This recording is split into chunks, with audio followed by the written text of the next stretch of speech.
40% commission case ತನಿಖೆಗೆ ರಚಿಸಿದಂತಹ committee ಸಮಿತಿ close ಮಾಡುವುದಕ್ಕೆ ಸರ್ಕಾರ ಮುಂದಾಗ್ತಾ ಇದೆ. ಬಿಜೆಪಿ ಸರ್ಕಾರದ ಅವಧಿಯಲ್ಲಿ ಕಮಿಷನ್ ಆರೋಪ ಕೇಳಿಬಂದಿತ್ತು. ಈ ಒಂದು ಆರೋಪವನ್ನ ಕಾಂಗ್ರೆಸ್ ಸರ್ಕಾರದವರೇ ಮಾಡಿದ್ರು. 40% ಕಮಿಷನ್ ಆರೋಪ ಮಾಡಿದ್ದಂತಹ ಗುತ್ತಿಗೆದಾರರ ಸಂಘ ಕಾಂಗ್ರೆಸ್ ಸರ್ಕಾರ ಬಂದ ತಕ್ಷಣ ತನಿಖೆಯನ್ನ ಮಾಡಬೇಕು ಅಂತ ಹೇಳಿ ಕಮಿಟಿಯನ್ನ ರಚನೆ ಮಾಡಿತು ಕಾಂಗ್ರೆಸ್ ಸರ್ಕಾರ.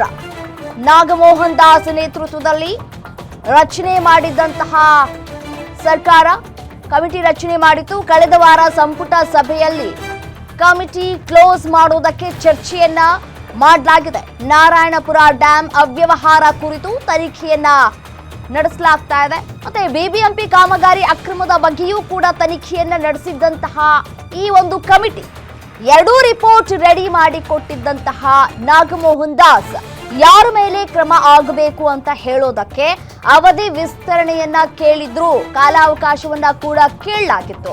ಅವಧಿ ವಿಸ್ತರಣೆ ಮಾಡುವಂತೆ ಪತ್ರವನ್ನ ಬರೆದಿದ್ದಂತಹ ನಾಗಮೋಹನ್ ದಾಸ್, ಆದರೆ ಅವಧಿಗೂ ಮೊದಲೇ ಕಚೇರಿ ಮತ್ತು ಕಾರು ಹಿಂಪಡೆದಿರುವಂತಹ ಸರ್ಕಾರ ನಾಗಮೋಹನ್ ದಾಸ್ ಚಾಲಕನಿಂದ ಕೀ ವಾಪಸ್ಸನ್ನ ಪಡೆದುಕೊಂಡಿದೆ ಸರ್ಕಾರ.